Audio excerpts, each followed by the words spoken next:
Donc, je vais y aller assez rapidement, en fait, pour cette présentation-là. Donc, l'exposition Expo 67 revisitée, en fait, c'est venu...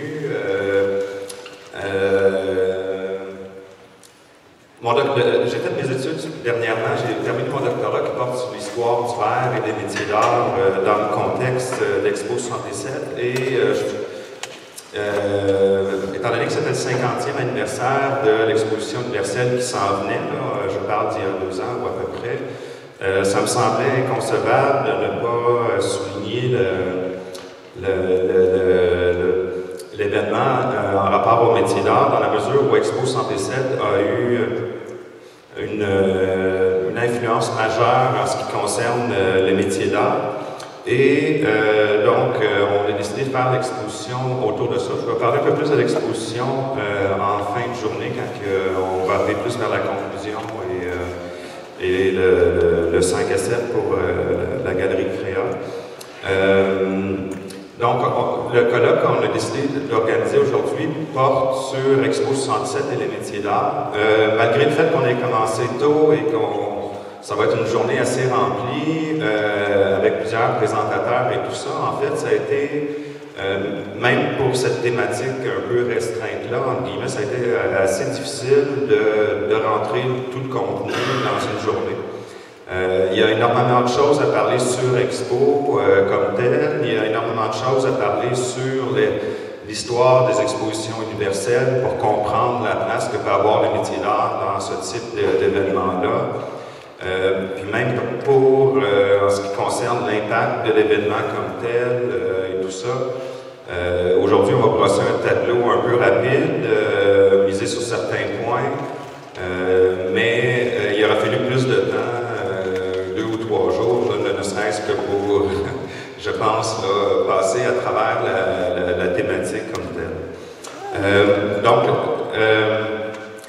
l'exposition a été, selon la presse, un des 6 temps forts de la rentrée culturelle de cette année. Donc, c'est intéressant de voir que les métiers d'art, en fait, là, peuvent reprendre leur place là, parmi les grands événements culturels. Ça, c'est une grande fierté que les gens là, qui étaient associés à l'exposition, dont les artistes, là, ont eu. On a aussi, évidemment, publié un catalogue. Pour nous, c'est important. À la fois comme document promotionnel pour les artistes qui ont participé à l'exposition, évidemment, mais aussi, moi je le sais comme historien de l'art, c'est bête dans la mesure où le papier, on pense que c'est périssable et puis que ça ne dure pas, mais comparativement à tout ce qui est électronique qu'on a autour de nous, en fait, ça dans 5 ans, ça n'existera plus. Là. Alors que les livres, des fois, les terres, ils sont humides, poussiéreux, tout ça, mais le livre a une plus grande résistance que tout ce qui est à peu près électronique, là, qui a tendance évidemment à changer de format assez rapidement. En tout cas, je pourrais aller loin dans ça. Là. Des fois, quand on fait du travail en archive, là, le malheur, c'est de tomber à partir des années 80. Là, on a des floppy disques, après ça, des petites disquettes à bord, après ça, les premiers CD-ROM, mais on ne peut plus rien faire avec ça, là, où ça coûte extrêmement cher, évidemment. Donc, ça a une certaine valeur, évidemment. Puis, j'ai écrit un texte qui porte en gros sur l'histoire de ce qui va se discuter aujourd'hui. Il y a des choses que j'aborde en détail dans le texte, entre autres le rôle de Julien Hébert par rapport à Expo et tout ça, qui sont des sujets que j'ai complètement négligés aujourd'hui parce qu'il fallait... je me suis dit, étant donné qu'on le traite dans le document, ça me permet d'élaguer au niveau du contenu, comme je vous dis. Mais disons que ce qu'on va présenter aujourd'hui est complémentaire à ce que vous allez pouvoir lire évidemment dans le catalogue. Ça, j'ai apporté juste à titre personnel, ça c'est ma première, mes parents sont ici, je pense que je les ai écoutés tantôt. Mon premier souvenir, moi, que j'ai d'Expo 67, parce que je suis né en 73, c'était cette sacoche-là que mes parents avaient dans le sous-sol familial. Là. Je ne sais pas si vous devez vous en souvenir, mais bon, très très jeune, pour moi, Expo 67, c'était le nom du sac à caméra, en fait. Et puis, mais je me souviens d'avoir été marqué, entre autres, par le lettrage et tout ça. C'est un objet qui, moi, m'était resté dans la tête, mais c'est mon premier contact avec Expo 67. Moi, c'était ce sac-là qui était dans le sous-sol. Ça, cette image-là, je l'ai mis, entre autres, parce que Pierre et moi, on a même longtemps hésité, on l'aimait tellement, cette image-là, qu'on voulait même la mettre comme affiche à un moment donné pour l'exposition, parce que Expo, c'est vraiment ça, l'électronique un peu, qui nous paraît un peu rétro maintenant, là, mais en même temps, l'idée du wow, évidemment, quand Expo, c'était ça, c'était un gros wow, c'était un gros spectacle. C'est une époque vraiment intéressante, évidemment, l'époque d'Expo. Ça, c'est en 1967, c'est la première photo qui a été prise de la Terre dans sa globalité, en fait. Les photos précédentes avaient toujours été partielles. Ça, donc, en 1967, on voyait la planète au complet pour la première fois. Expo 67 aussi, ça nous ramène au début des premières expositions universelles. J'aurais beaucoup aimé pouvoir faire en introduction de l'histoire des expositions universelles pour pouvoir en venir à ce qu'on vient aujourd'hui. Encore là, on va devoir aller un peu vite, mais disons, ce qui avait été marquant, la première exposition universelle de Londres en 1850, entre autres, c'était l'usage qu'on faisait pour la première fois, là, en général, là, je généralise, excusez-moi, mais ça se pourrait que j'aille dans des grandes lignes, là, aujourd'hui, pour passer mon message, je vais des fois passer par-dessus les subtilités, mais on voit ici, là, évidemment, l'idée de structure métallique et de panneaux de verre ici pour créer des architectures là, incroyables, là, gigantesques, évidemment. Là, donc, ça, c'était donc le lieu de la première exposition universelle. On arrive en 67, là, c'était juste pour montrer l'idée des structures, entre autres, et tout ça. Alors, évidemment, un de mes héros personnels, Buckminster Fuller, ici, là, avec sa maquette du jaune géodésique. Ça, c'est une image en fait, dans le pavillon de l'Expo 67. Là, il faisait un petit village de Far West. Et là, j'ai pas le temps d'embarquer dans ça parce que j'aurais pu passer la journée juste sur Buckminster Fuller. Mais c'est juste pour vous dire que, pour ceux qui ne savent pas, qu'en fait, ça, c'est un prototype géant pour des maisons de banlieue, en fait, qui devaient être transportables comme ça par l'hélicoptère, en fait. C'était ça le projet du dôme. Ici, on voit à l'intérieur encore, ici, évidemment, il y a le côté folklorique, là, mais dans le même dôme, évidemment, on avait là, des allusions à l'espace. Chez les Américains, c'était les astronautes, chez les Russes, c'était les cosmonautes, c'était la guerre entre les deux. Expo 67 aussi, c'était vraiment de la modernité à beaucoup d'égards. Bon, là, ici, c'est le pavillon kaléidoscope avec le costume qui était agencé. Ça, c'est intéressant parce que on voit le lien qu'il peut y avoir dans des grandes corporations, comme par exemple, ça, c'était financé par des grandes compagnies chimiques là, qui faisaient les peintures, entre autres, là, etc. Mais en même temps, quand on rentrait dans ça, c'était un genre de trip psychédélique, là, pas loin d'un trip de LSD. Donc, ça allait vraiment assez près avec l'idée de la contre-culture de l'époque. Ça, c'était une maquette du pavillon du Québec. Ça, c'était une section qui était la garderie, en fait, d'Expo 67. On se rend compte à quel point le modernisme, là, avec la police montée, je pense, je ne me trompe pas ici. Alexander Calder, je pense, je ne me trompe pas, les fontaines ici. Ah oui, je sais, j'ai presque mis une image, mais j'ai pas voulu, ça me faisait trop triste, mais je voulais montrer l'avant-après, mais finalement j'ai décidé de rester positif. Donc, il y avait évidemment l'idée de l'utopie à cette époque-là qui était intéressante. Donc, c'était une utopie qui était parfois un peu folle. Ouais, non, je pense que je vais laisser faire. J'aurais voulu vous montrer une petite vidéo du pavillon du téléphone, en fait, mais je vais juste...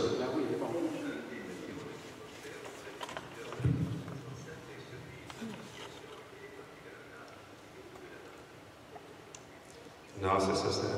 C'est à cause du volume, c'est pas grave. Mais en fait, je voulais vous montrer que des fois, on pense que c'était l'utopie, on voyait un peu trop loin, là, des autos volantes, des trottoirs roulants, des choses qui ne sont vraiment pas réalisées, mais c'est intéressant de voir dans le pavillon du téléphone, c'était encore des téléphones à cadran, puis on annonçait les téléphones à boutons bientôt, mais il y avait quand même, on est quand même arrivé là où il disait, des fois c'est un peu bizarre parce que les téléphones ne ressemblent pas, là, eux autres, leur téléphone portable, c'est encore un truc avec un fil, là, mais il y a certaines utopies qui se sont évidemment réalisées. Donc aujourd'hui, les présentateurs, moi-même, Bruno Andrus, historien historien de l'art et souffleur de verre.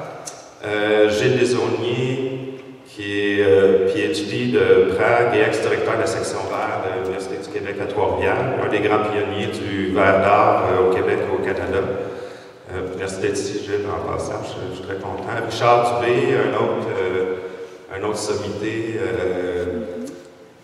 Richard? Oui, ex-directeur des collections du Musée de la Civilisation et un expert du patrimoine culturel, là, matériel, visuel du Québec, quelqu'un de grande expérience, un spécialiste de céramique de Beauce, entre autres, etc., etc., etc.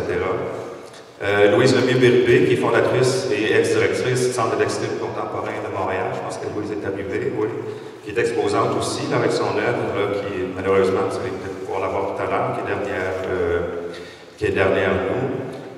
Gloria Lesser, qui est designer d'intérieur et historienne de l'art. Gloria, I think.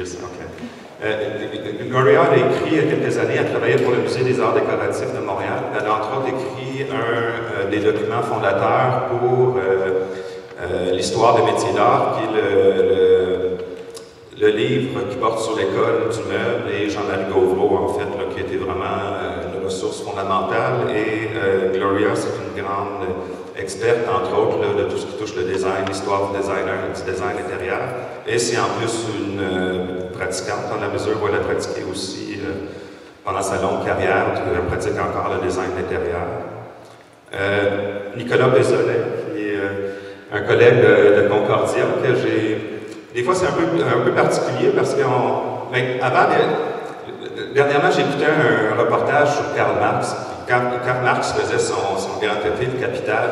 Il était installé au British Library avec une pile de livres et tout ça. Puis tous les intellos du temps avaient chacun leur table et puis ils allaient prendre une bière ensemble le dimanche et tout ça. Tu sais, mais maintenant qu'on travaille dans des univers, dans nos bureaux, devant les ordinateurs, on se croise des fois dans les corridors et tout ça, puis on n'a pas la chance de discuter trop, mais j'avais entendu un peu parler des travaux de Nicolas qui travaille maintenant aussi comme professeur à l'Université Concordia. Et j'ai eu la chance de voir une de ses présentations de la Biennale canadienne du verre. J'ai réalisé qu'il y avait des intérêts de recherche qui étaient très similaires aux miens. Donc, je l'ai appelé, puis il a accepté là, généreusement de venir aujourd'hui. Donc, ça se pourrait des fois qu'on parle un peu des mêmes choses, puis évidemment, l'information qu'on va donner va être complémentaire ou va donner des perspectives là, additionnelles. Suzanne Surette, are you there, Suzanne? Yes. Suzanne est céramiste, propriétaire céramiste de Studio Surette. Et aussi enseignante à Concordia. Elle a fait un doctorat qui porte sur l'histoire de la céramique et un post-doctorat aussi là, dans la même veine. Donc, c'est quelqu'un qui a à la fois une connaissance historique, mais aussi théorique et pratique là, du verre, de la céramique. C'est intéressant, évidemment, parce que ça permet d'avoir des fois une approche qui est un peu plus globale. Et Pierre Wilson, évidemment, le directeur du Musée des maîtres et artisans, que j'ai nommé docteur émérite à la Biennale canadienne, mais il n'est pas sûr d'aimer ça, parce que je pense qu'il est trop anti-establishment pour vouloir avoir un doctorat, même si c'est émérite. Ça fait partie de ses qualités. Donc, je vais aller un peu rapidement. L'introduction, c'est maintenant. Je vais être le premier présentateur pour le premier bloc. La session 1 s'appelle « Art sacré et avant-garde de l'art religieux à l'art civique ». Vous allez un peu comprendre pourquoi. Ma présentation, moi, ça va être surtout l'introduction, en fait. La présentation de Nicolas Bézolet en deuxième, « Plastique armé à propos des vitraux et fresques lumineuses de Jean-Paul Mousseau ». Après ça, je reviens de l'église au métro, les vitraux de Paul-Émile Bordua et Marcel Ferron. Ça va être des sujets qui vont aller un peu ensemble, on va voir pourquoi. Ensuite, il va y avoir une période de questions d'une dizaine de minutes et une pause d'une dizaine de minutes. Donc, on a comme un tampon de 20 minutes.